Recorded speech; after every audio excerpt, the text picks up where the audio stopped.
Welcome back to the second week of Getting the Game. Man, my heart for you is that you can plug into the purpose and the plan, and that you are a player on God's team. And he's not a coach, but his word is what you live by. You trust his way, his plan, and you walk it out. Man, that you are running the route that he has for you. That's my heart, my soul for you, is that you can live out the purpose plan, that you're not living your life as your game, but you are trusting God, because he really does have a route for you to run. He has a purpose and a plan for you. Listen to him, trust his word, and live it out. That's the whole point of this series, that you plug into purpose, that you're serving God, that you're serving people, that you're loving everyone, that you're loving him. And when you do that, here's the truth, you love life. And today we're talking about beating the odds. And I would be remiss if I didn't talk about, actually I remember the game, the 1993 Oilers and Bills game. It's called The Comeback because it is the greatest comeback in NFL history. It was the 1993 AFC wild card game for the playoffs. And the Bills were doing great that year. So were the Oilers. I think the Bills were 11-5 and the Oilers were 10-6. And Jim Kelly was the quarterback for the Bills. I wasn't a huge Bills fan. I was an Oilers fan. And Warren Moon was, even though I was in high school, Warren Moon was like, I loved Warren Moon. Still to this day, one of my favorite quarterbacks. But Jim Kelly was quarterbacking for the Buffalo Bills, but he got hurt and he wasn't in that game. And a guy named Fred Reich was quarterback. And Fred Reich was a pretty good quarterback. He was known for one thing. He had the biggest comeback ever in the history of college football. He led it. So now we have this game, but the Bills are just tanking it. Man, at halftime, it's 28-3. The Bills are down, Houston's up. I was stoked. And then something happens after the half. Like the Bills come back in, and in the third quarter, score 28 points. By the end of the fourth quarter, it's tied up. 38-38. Overtime, like people are losing their mind. Overtime, the Bills win it. Frank Reich, the king. It's called the comeback. The biggest comeback, overcame a 32-point deficit. Here's what's wild. At halftime in the Bills locker room, the last thing that he says to Frank Reich is like, hey, you have the greatest comeback in all of college football. Maybe lightning's going to strike twice. And it does. And here's the cool thing. I want you to know that you can beat the odds that are coming against you. You see, the enemy does everything he can to make you think that you are going to lose in this life, that you cannot fulfill your purpose, that you can't fulfill your call, and he does that by telling you and making you feel that you're not living a fulfilling life. Put yourself in the position of the Buffalo Bills. Do you think they felt fulfilled at halftime? It's 28-3. Their playoff hopes are going down the drain. It's a wild card game. Like they're lucky to be there, and yet it's in the tank. And yet there was something that happened. So we're just going to jump into the word. You ready? Because I want to talk about Ruth. So I'm going to read this. We're going to go quickly. It says, in the days when, this is Ruth chapter 1, in the days when the judges ruled in Israel, a severe famine came on the land. So a man from Bethlehem in Judah left his home and went to live in the country of Moab, taking his wife and 2 sons with him. The man's name was Elimelech and his wife was Naomi. Their 2 sons were Mahlon and Chilion, and they were Ephrathites from Bethlehem in the land of Judah. And when they reached Moab, they settled there. Why'd they leave Judah? Why'd they leave the land of Israel? Because there was a famine. Then Elimelech died, and Naomi was left with her 2 sons, Mahlon and Chilion. The 2 sons married Moabite women. One married a woman named Orpah, and the other married a woman named Ruth. But about 10 years later, both Mahlon and Chilion died. This left Naomi alone without her 2 sons or her husband. To beat the odds, we got to know 3 simple things. Here's the first one. This sounds kind of harsh, but it's not. Here's our first one, to beat the odds. Your past will never change. Never. You can never, ever, ever go back and change your past. It is what it is. You got to know that. You see, the enemy wants us to do something, though, with our past. Because you're never going to forget your past, but you get to decide if you're going to live in your past or if you're going to live in the place that God has for you. So we look at Naomi. We look at her daughter-in-law, Orpah, Ruth. Their past isn't going to change. They lost their husbands. And they've been in a place, if we look at Naomi and her family, they've been in a place of famine. They've been in a place of failure, of loss, of pain. Like that's Naomi. That's also her daughter-in-laws. You're not changing any of the pain from the past. Like the pain from the past, you can't go back and undo it. It is there. To beat the odds, you got to know that your past is not going to change. Like why is that? Well, that's like, why are you talking about the past? I just want to forget it. You can't. You will not forget. But when you surrender to the truth that the Lord has something for you more than the pain of your past, and you trust Him, and you can release that pain and forgive whoever harmed you. You can forgive yourself for maybe the stupid things that you did. Everywhere that sin and a broken world broke you, that you can like release all of that and operate in forgiveness. When you do that, you've taken the power of the enemy that uses the past as a weapon for bad. Oh, you see, it's just always going to happen.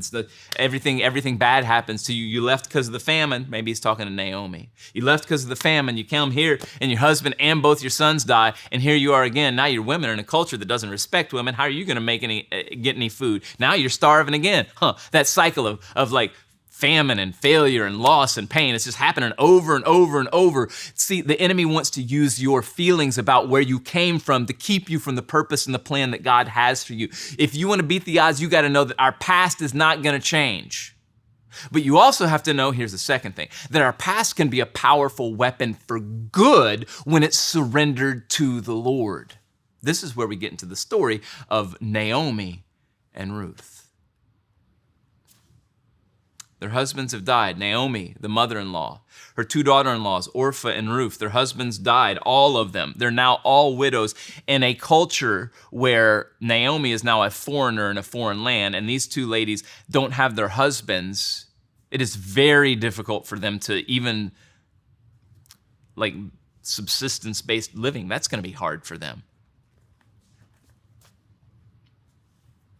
So Naomi decides to go home. And then Orpah and Ruth, who've lived with a foreign lady and have probably been rejected by their own countrymen and family, they decide to go with her. But on the way, Naomi said to them, this is verse 8, Naomi said to her two daughter-in-laws, go back to your mother's homes. May the Lord reward you for your kindness to your husbands and to me. May the Lord bless you with the security of another marriage. Then she kissed them goodbye, and they broke down and wept. No, they said, we want to go with you to your people. But Naomi replied, why should you go with me? Can I still give birth to other sons who could grow up to be your husbands, which was the custom of the day? No, my daughters, return to your parents' homes, for I'm too old to marry again. And even if it were possible and I were to get married tonight and bear sons, then what? Would you wait for them to grow up and refuse to marry someone else? No, of course not. These things are far more bitter for me than for you, because the Lord Himself has raised His fist against me. See, Naomi is buying a lie. But something happens. Watch. Again, they wept together, and Orpah kissed her mother-in-law goodbye. But Ruth clung tightly to Naomi. Look, Naomi said to her, your sister-in-law's gone back to her people and your gods. You should do the same. Look at Ruth's reply. Ruth replied, don't ask me to leave you and turn back. For wherever you go, I'll go. Wherever you live, I'll live. Your people will be my people, and your God will be my God. Wherever you die, I'll die, and there I will be buried. May the Lord punish me severely if I allow anything but death to separate us. When Naomi saw that Ruth was determined to go with her, she said nothing more.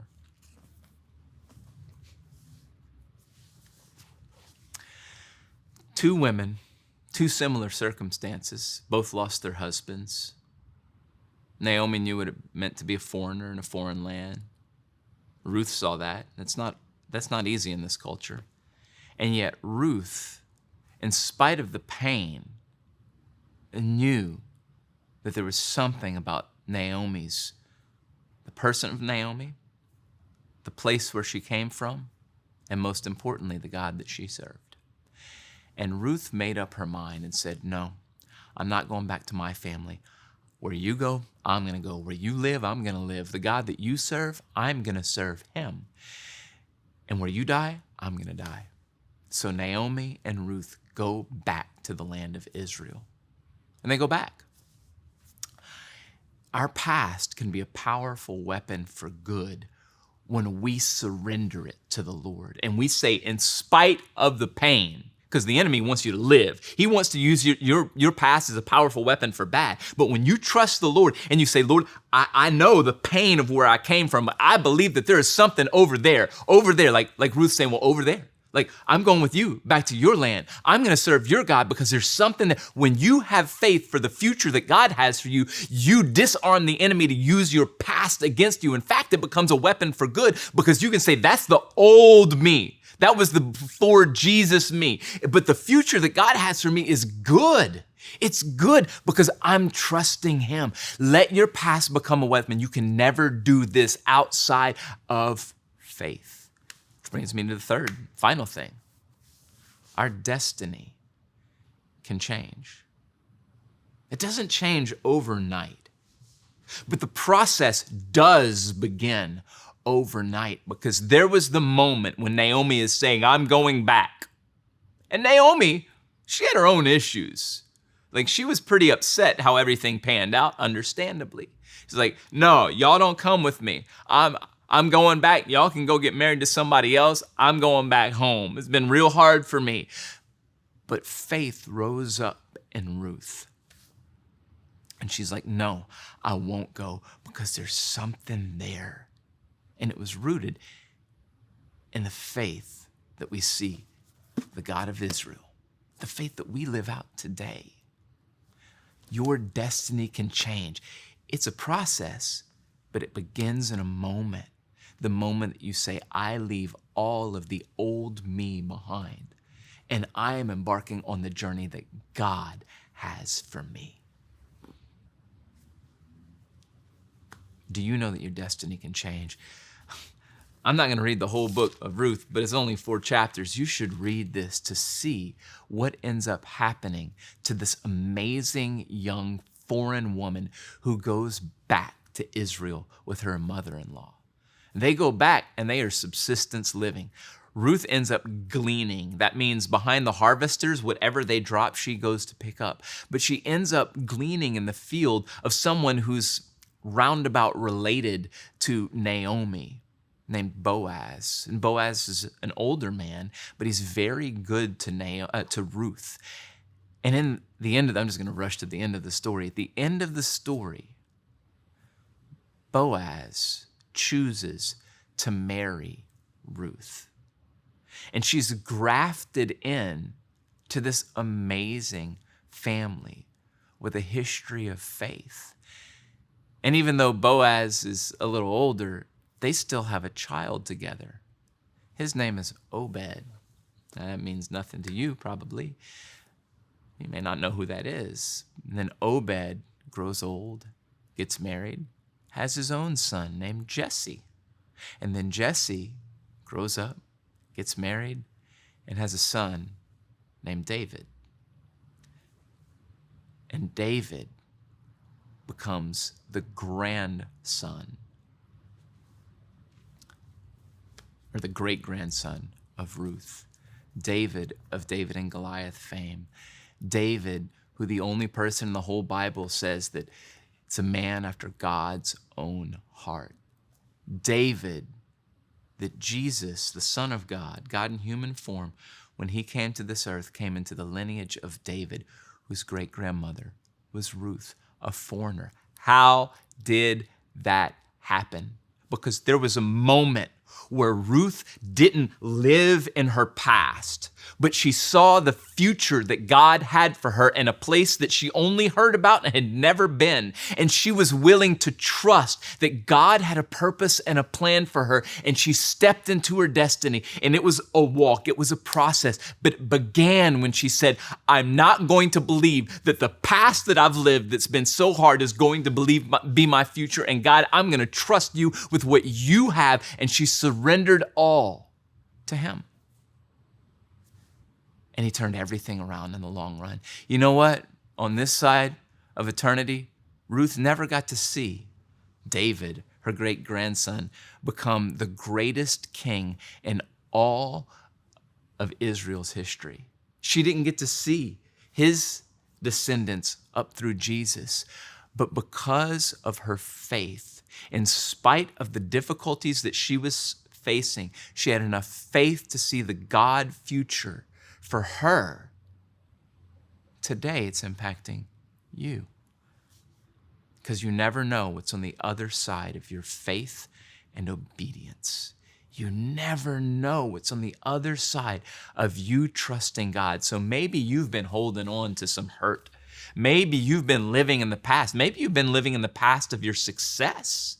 It doesn't matter whether it's good or bad. If you live in the past, you're going to miss the moment that God has for you right now, and you'll miss the future where your life impacts generations, because all we have is right now, and it's a gift. That's why it's called the present. And what God has for you when you trust him is changing the world. And you may say, that's being idealistic and unrealistic. No, it's not. It's not. Because when you choose to trust God right where you are, in each moment of every day, walk in faith and not by where you've been, what's happened to you, but to trust him for the future, he can use you because you're letting him write your plan. Maybe God's already spoken to you, and maybe you saw some fruit from that, but then you just kind of petered out. Didn't see it again. Listen to me, God will do it again if you trust him. Keep walking it out. Maybe you've been living in the past. Maybe it's past successes. Maybe it's past failures. All I know is the only thing that you have is right now. And maybe right now that God's knocking on the door of your heart. And he's saying, actually, Revelation 3, Jesus says, I'm knocking on the door of your heart. Maybe you need to release some wrongs. Maybe you need to extend forgiveness. Maybe you've shut God and other people out because of what happened in the past. But today, Jesus is knocking and he's saying, open the door of your heart to me. Let me in. I want to come in and know you.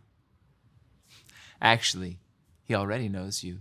He wants you to know the purpose and plan that he has.